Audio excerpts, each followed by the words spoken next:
G'day everyone and welcome back to Free Kick, the AFLW Fantasy Podcast. Today you're joining me, Liam, and my co-host Will for another episode of the Clubs in Day series. And today we're tackling Will's favourite. We're tackling the Geelong Cats out at Cardinia Park. Before we do that, Will, I've just got to ask how you're going. Oh, I am fantastic, thanks Liam, and I am very excited for this one. In my element, Cats down at Cardinia Park. Yeah, and we've kind of gone straight through most of the teams on the pod. We've gone me with Essendon.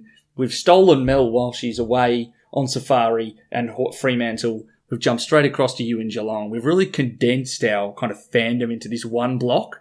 We've kind of got to keep this energy going for the rest of the series. Oh, I mean, I'm super excited for this whole series. We've got some huge content coming.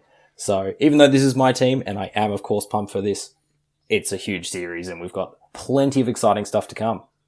Well, on the topic of exciting stuff, why don't you talk about Geelong's kind of team intro and why they looked so good last year? Yeah, absolutely. Last year was a very, very good year for Geelong. They returned to finals for the first time since their first season with a 7-3 season. They ended up losing in their first final, but it was a very encouraging year of growth for the Cats based around a very stingy defence. So you talk about the fact that they've got a stingy defence and they really did see some improvement. Now, obviously, improvement coming into another bumper year of free agency can be a problem. Were there many massive outs this year? No, not really. There was more players sort of around the fringes. They lost Maddie Kerrick, defender, to Port Adelaide. She sort of lost her spot to Claudia Gunjaka down back. And the other one, who is someone we're going to talk about at great length when we get to the Sydney episode, is Laura Gardner. Fantasy levels off the charts in the VFLW, but couldn't nail down a regular spot in the Cats midfield, so has moved elsewhere for more opportunity. But otherwise, they've got a pretty settled team, Geelong. And the players that they've brought in as well aren't exactly unknown quantities either. One of them, in fact, played for the team previously. Yeah, absolutely. They've brought back Erin Hall with the number one draft pick in the recent fill-up draft. She provides some really good ruck cover now that they've sort of lost a bit of ruck depth in their list, so that's been a good pickup. And the other one is Kate Surman, a half-forward from Port Adelaide, who's coming to her childhood club. Well, speaking of Kate Surman, that's a great throw to yourself, because you had a chat with Kate Surman just the other day, and it was a fascinating interview. I think you'll all enjoy it. I'm going to throw straight to that now. G'day everyone, and today I have the new recruit from Geelong, Kate Surman, with me. Kate, how are you going? I'm good, thanks, mate. How are you? I'm very well, thank you. Firstly, you've got a big move to Geelong and to my beloved Cats, which is fantastic. My first question for you is, you're a Queenslander, but you've grown up as a Geelong supporter. How did that come about? So I'm not actually a Queenslander. I'm actually originally from Ballarat. Oh, very nice. My Very, partner's very also from different to Ballarat, so Queensland. Yeah. Very, very different weather to Absolutely. Queensland. But yeah, no, I grew up and I left Ballarat when I was 21. So I think a lot of people in Ballarat and around the area are Geelong supporters. So that's probably where, and my dad was a pretty hearty Geelong supporter. So come from that. So the opportunity to play for the Cats is bit of it's like a once in a lifetime type thing. So, you can't pass the opportunity to do that. yeah, absolutely. And I was going to say that the Cats must have, when they came knocking, that must have been an opportunity too good to pass up, I suppose. Yeah, for sure. Who wouldn't, having my own Guernsey is pretty cool. So actually, it's pretty cool. I've been able to buy little Guernseys to give to friends and stuff like that, because it's a lot easier to give the Guernsey of the team that you supported for a long time, because they'll always be relevant, that Guernsey. So yeah, no, it's having a connection already to the club. It makes it easy just to kind of slot in, which is cool. Yeah, absolutely. We were chatting a bit before because I've also got a cast on my hand, but you've had off-season surgery. How's that affected your lead into this preseason? Yeah, it actually happened during preseason. So did the good old 1%er and went to smother a ball, got kicked in the hand. So just a little fracture, but luckily enough, it's something where they put a couple screws and plates in, and then you're pretty much good to go once it's healed. So to be honest, it's not really inhibiting my preseason at all. It's just building a little bit more resilience for the brain, which is always good. Mental toughness is always nice. So another string to the bow. But yeah, no, not really affecting it. It's a super long preseason, so I'm all good. Yeah, that's really good to hear. And I suppose, hand injuries aside, how has the preseason been going? You're now at your third club. How's it been a bit different between coming from an expansion side in first Gold Coast and then Port Adelaide, moving into a club that's sort of pushing towards finals, or were in the finals last season, hoping to contend? Mm. Yeah, I think the difference is just the progression of the team. I think when you start with a new team, you have to kind of keep things relatively simple and you can't put really strong game plans in. But it's the third year of playing under Dan. So you're looking at that, it's the third year, so it's the third area that they're working on. So, the first year defense, then middle, and then looking at the third year to more of the attack, and that's kind of where I come in to play. So, yeah, game plan's just a little bit more advanced, which you would expect, just because it's a team that's been around for a while. So, and a group that's been together for a long time. So it's different, and getting used to the way people move is a bit tricky because I'm Mm. trying to learn what it's going to be like 29 girls, whereas Yeah. they've just got to learn me. So I've definitely taken a little while just to kind of find my groove, but I'm sure the moment I get back out there, it'll be all good. The girls are humming at the moment, which is awesome. Yeah, that's really good to hear. And you mentioned that, the forward line sort of where you're going to be stationed. You played mostly across half forward with a bit of midfield time during your time at your other clubs. Is that the role that you've been sort of given at Geelong? Are you looking to play mostly as that half forward role, or are you going to be moving in through the midfield? What do you expect of your role at the Cats? Yeah, mostly half forward. Like, yeah, it's a tough one though with this season. That there potentially could be some rule changes that'll make it meaning that girls might have to play multiple positions. But Mm. I think my best game and what I'm best suited to is that half forward role. It's quite a difficult role and it's quite a disciplined role, but it really suits the way I play, particularly in the women's game. I wouldn't say no that I might not like chop here and in and out, but not I wouldn't play a big role in the midfield. And we've got our midfielders are pretty good. There's a Mm. lot of talent in that midfield, so I don't think I even would be good enough to play in that midfield. So just the lonely half forward line, the just in case position is the position I'm going to be playing. So, but who does know though? But I'm pretty positive. But got to get a game. It's a good side. Got to get a game first. Well, I was actually going to mention that Geelong has got a very deep midfield core. I mean, we saw players like Nina Morrison playing a bit off half forward last season, whilst Chloe Shear, who's one of the best contested forwards in the game, played a bit through the midfield. Have you sort of linked up with those sorts of players and had much to do with working on those dual role sorts of players who also do play across that half forward line?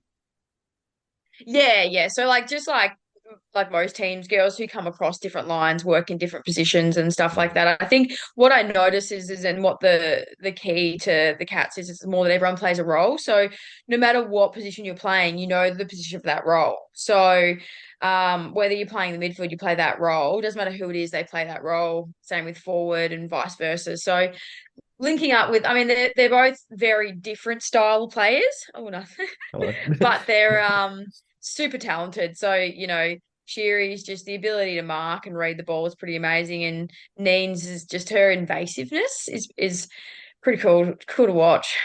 For those wondering at home, my cat just wandered across the screen. He's actually named Yeah. he's actually named after Joel Selwood, so another Geelong link Oh, that's there. pretty cool. His name's Sally. So um, That's wicked. so you've been brought in to sort of help cross that half forward line, and one of Geelong's, I suppose, pitfalls in the last few seasons is they haven't been a high scoring team. Have you guys been really working? And you mentioned that it's been sort of a bit of a focus this preseason, but has there been a lot of work done to try and add more to that scoreboard pressure?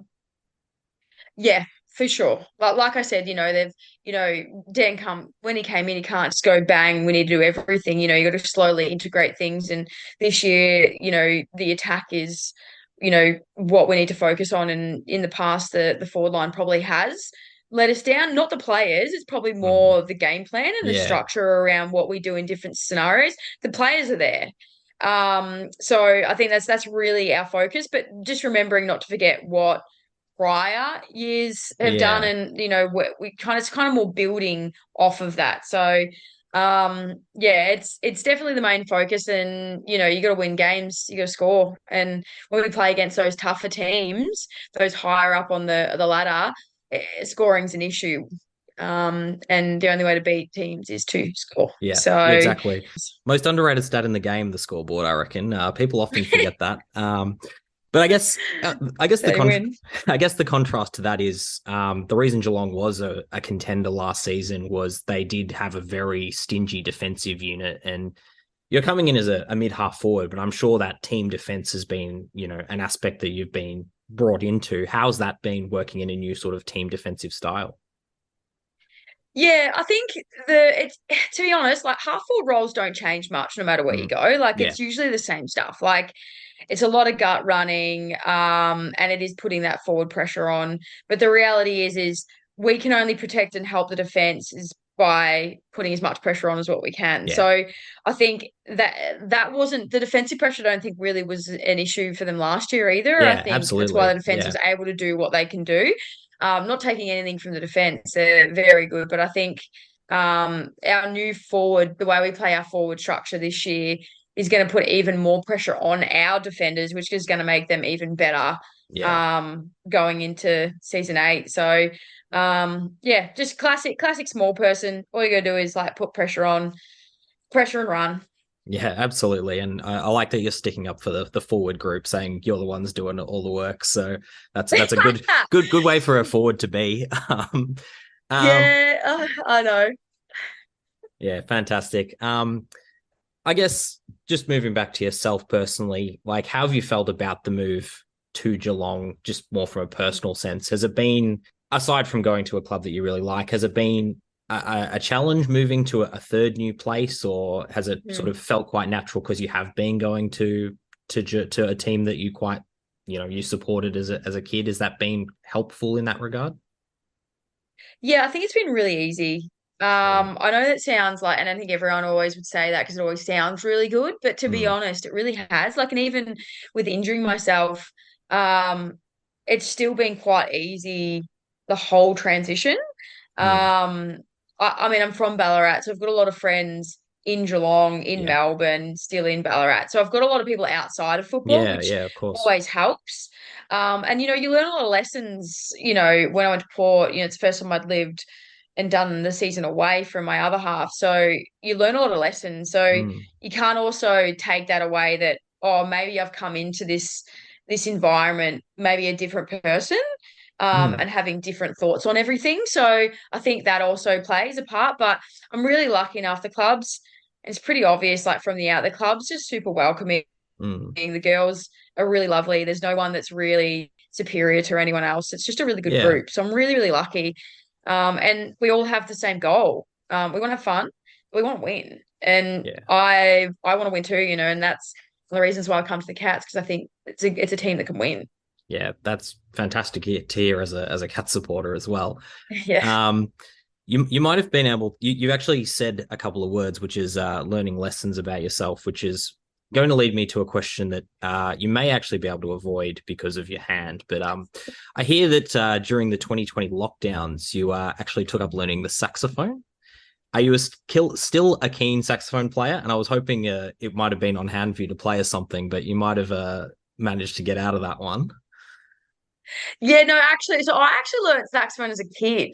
So Ah, I learned to play that, yeah, quite young, and then I think as you get older, it just gets a bit loud, and you don't really get to practice it that much. But I learned how to play tequila, like that was one of the main songs that nice. I learned, and I still play a few things here and there. And I think I learned the Gold Coast Suns theme song on it. I made it up, with just the basic chords, like nothing hectic, like G A B C, I think an F and something like that. So Very but nice. I can't say I can say I can do a little bit, but I'm not great at it. But an interesting fact though, during Port Adelaide, I actually learned a little bit how to play the ukulele. That was Oh, fun. very nice. So Very nice.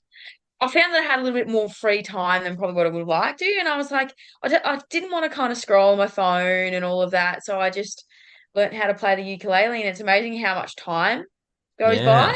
Yeah. Yeah, absolutely. And yeah, I haven't managed to pick it back up, but it's something that I reckon it's cool to throw out at like parties and Oh, stuff like that. absolutely. And it sounds like you're, Mm. part of the way to being a one-woman band, actually, which is pretty I exciting. can't sing though, mate. Well, If I could sing, that'd be great. you'll just have to find someone at the club to be your second, I think. So, I think George, like Ranks, G Ranks, I yeah. think she's got a bit of a voice. I haven't heard it yet, but I have heard that she can throw a tune. So I might just finish with a question that we like to ask all of our interviewees, which is who's the player to watch this next season? Who's in for a big season at the Cats coming into season 8? Yeah, so I think the players to watch are always the classics, Nina and Prez. Just because I think they didn't really like Neen's is still, she's phenomenal, but like she's just getting better and better.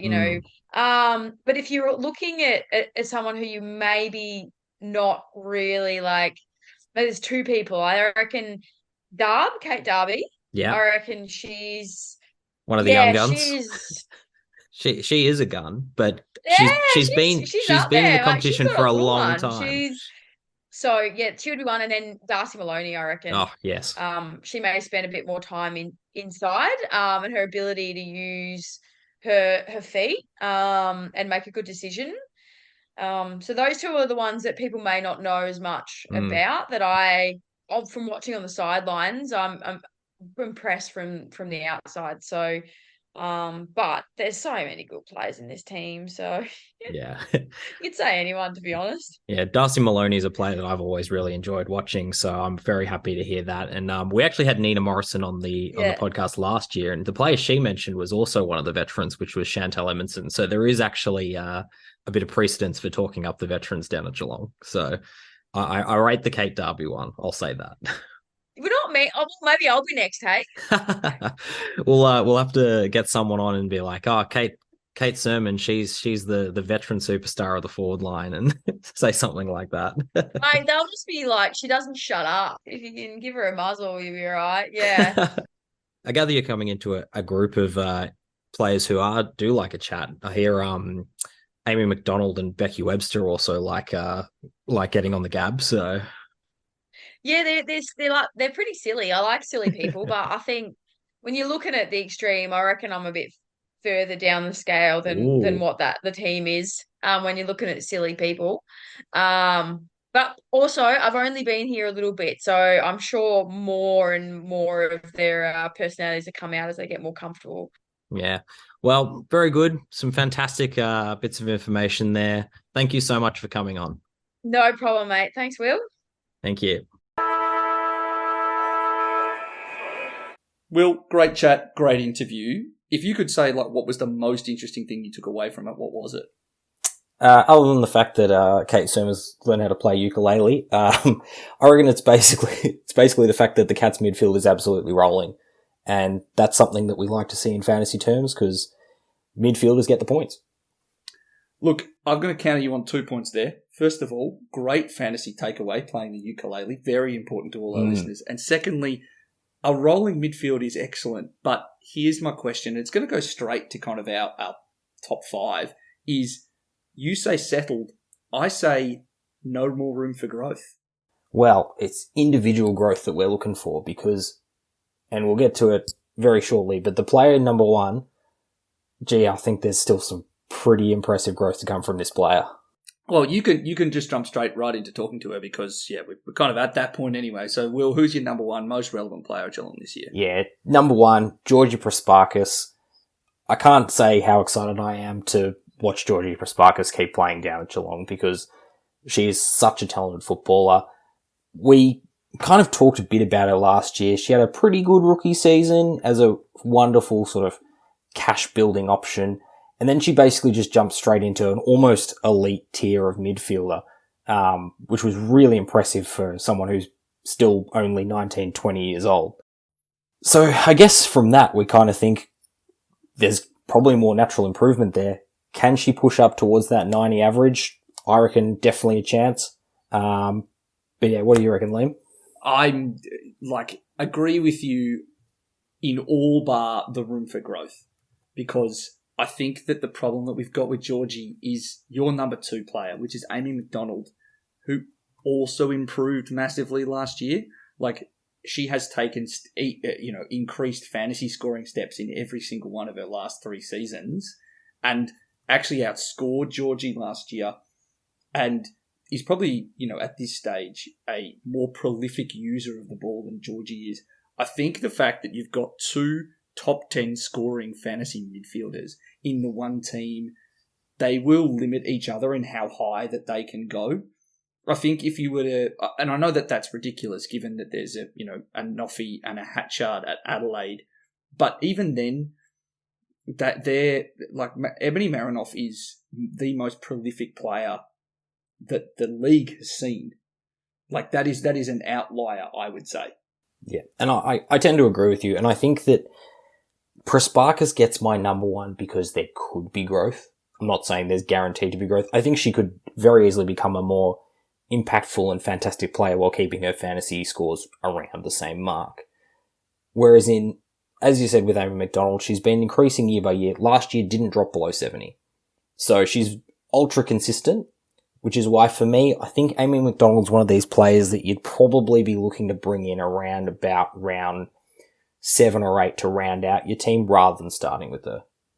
Yeah, but I would also say the same thing with Georgie. I think Georgie's probably a player that could be a value pick to start with, but I tend to agree with you. I think it's more likely that she'll be a target later on. Yeah, okay. So I guess we're on the same page then. Like, we both think that they're gun footballers, and we've clearly seen the fantasy pedigree, but it's just a question of degree. Like, what's their upside? I think you'd almost prefer to see a down game from one of them in the first 3 rounds, kill this pricing cycle a little bit more than you would other midfielders in that range, and then jump on, kind of make it a really nice pick to kind of get yourself up above other coaches who are looking to fix up rookies. So we've dealt with the kind of primo midfielders, and they're going to be the names you'll hear us talk about throughout the season, because I don't see a world where they're not high scoring. The third player is actually someone that we've just heard you talk a bunch about, and that's Kate Surman. Well, why is Kate Surman fantasy relevant? Yeah, it's an interesting one because I was really looking through the Geelong team, and there's not a huge amount of room for growth, as you've said, Liam. They're a very settled team. A lot of their players have now played, 20, 30 games, so they're probably reaching their peak. So Kate Surman interests me because she's coming from Port Adelaide to a stronger team in Geelong. So her season with Port Adelaide last year didn't have a great season from a fantasy perspective, but we know she can put up some pretty decent scores. She scores pretty consistently around 50, 60 when she was playing for Gold Coast. And I'm just hoping that, and this is quite a hopeful one really, is that coming into a Geelong side, which as we heard in that interview, are looking to put more points on the board, she might be one of the beneficiaries there. I don't think that that's an outrageous thing to say. I just don't know if I see the upside enough. I think absolutely. And for me, one of the only reasons that this one is really getting legs as well is because the forward line, we've been thinking about who might be in that forward line, and there's a lot of players sort of fitting into that, 40 to 50 mark, which could be risers. We're not quite sure, obviously, who those players are yet, but she's one that could realistically go from a 40-ish average up to about a 50, 55, and that might be good enough. Yeah, okay. Like I can get around that as a possibility. I still think that of the 40 to 50 price players, I think that a Ewings, a Roberts, I'd even say a Paige Scott, even in that kind of trio of second-year players, interest me more. But I don't think it's outlandish to suggest that a more experienced player might be a mid-priced option that you could take with at least a little bit more confidence that the floor isn't too terrible. I think that kind of wraps up someone who we think might have some possibilities, but not high on our rankings. This fourth player is someone who, if they do play by themselves, has some serious potential. Will, who's that? Yeah, I've gone with the number 1 draft pick, Erin Hall. We know that she can get hit outs. We know she's going to be bottom price. The simple problem, I suppose, for Erin Hall is whether she plays or not, as you said, Liam, because Olivia Fuller has been playing really, really well as that main ruck. They've been using Kate Darby as the backup. So I think with Erin Hall, as soon as she gets a game, bring her in as a downgrade option, probably from one of your rucks who's earns you a bit of cash. Whether she'll be a high scoring option, not sure she will be, but I think there's a definite downgrade option there sometime in the season. Yeah, I agree with that. And we were kind of always looking for players that we know can score 40s in our rucks if we're looking for some cover and we're not trying to do the double ruck loop. So, yeah, I can't disagree with that. Like, it's a completely unique player. Someone who's, in their 30s, gets taken in the draft, pick 1, played before for 2 tallest player ever, so you know that hitouts are always going to be an option. There's no comparison, right? Mm. But, yeah, it's a name to have in your little black book for the middle of the season. I don't think it's going to be someone that we pick straight away, unless there is an injury to Liv Fuller, and she just slots right back into that group of rookie rucks that we could potentially pick with Wackfer and with Fleur Davies. But yeah, if she can be a Cambridge McCormack this year, that would be bad for Geelong, but good for our fantasy teams. But yeah, I think that she's a player that if she gets a game around 4 or 5 even, you probably earned a bit of money off a Wackfer. Straight down, easy. Yeah. All right. So that's a pretty nice way to wrap up that discussion. And now into the 5th player. Will, who have you picked? I picked another forward, and it's a player who I love watching. I said this in the interview, and it was one of the picks that Kate Surman said for a breakout year, which is Darcy Maloney. Darcy Maloney, super talented player, apparently going to be playing a bit further up the ground this year, which is something we love to hear from the fantasy terms. It's specky. That's your vibe. Picking a small forward is always specky. We've talked about it for so many other players. I think she's going to have a fantastic year. Will that translate into fantasy terms? It's a gamble that I'm probably not making round 1. But I was really plumbing the Geelong list to try and find a number 5 here. Yeah, I don't think it takes much for the listeners to realise we've really had to scrape the barrel here for Geelong. They're a very settled side. There does not appear to be system change, role change. A lot of players had their best season. We can't even throw a name that we did in last year, like Chloe Shear, because she just became a forward full time. It wasn't, we might throw her in the mids. It's like, no, it's kind of set. Yeah, she had an all-Australian year as well, but doesn't translate to fantasy, so... I think the only name that we could possibly mention is, and who hasn't been included, is Nina Morrison. And I'm not going to belabor the point here because I've actually got someone else for my 5th Liam special, but that's a very high pedigree as well, and we've seen capacity to score highly game to game. She's kind of that 3rd cog that we've not discussed whatsoever. It's kind of 3rd and 4th cog with Webster. Even if she's not always the highest CBA attending midfielder of the pair of them. I think outside of that, we're kind of like, well, who are the options? Yeah. Where's the upside? What are we doing here? And the word that you've said there is the important one, is upside, because there are players like Meg McDonald, who's probably in the frame to be a decent-ish defender. There are a few others that'll be around that mark, but none of them present value, which is what we're looking for at this time of year. Yeah. And I think we've it's pretty clear that there is a slant to these top 5 most relevant, which is at the beginning of the year, kind of in the first half. Because a Meg McDonald, she can average a 50 over 3 weeks. That could be a rookie upgrade. Yeah, cool. I don't think that's a terrible option. I just don't know if it's worthwhile picking. Yeah, it's what we did last year with Meg McDonald as well, basically. I think that's. I think that about wraps up your top 5, and I really think it is a kind of top 2 plus some speculative options, and I'm going to continue that, and I'm going to say that one name to just put away as one for consideration is Michaela Bowen. If only because we're trying to pick players who we know who've scored with upside in the past. Now, Bowen is a quite small-sized but very hard-working winger who averaged in the mid to low 60s for a few seasons in a row. I think it was 3 seasons in a row she was in that area for West Coast, and then requested a trade over to Geelong and finished the season last year with an average of only 53.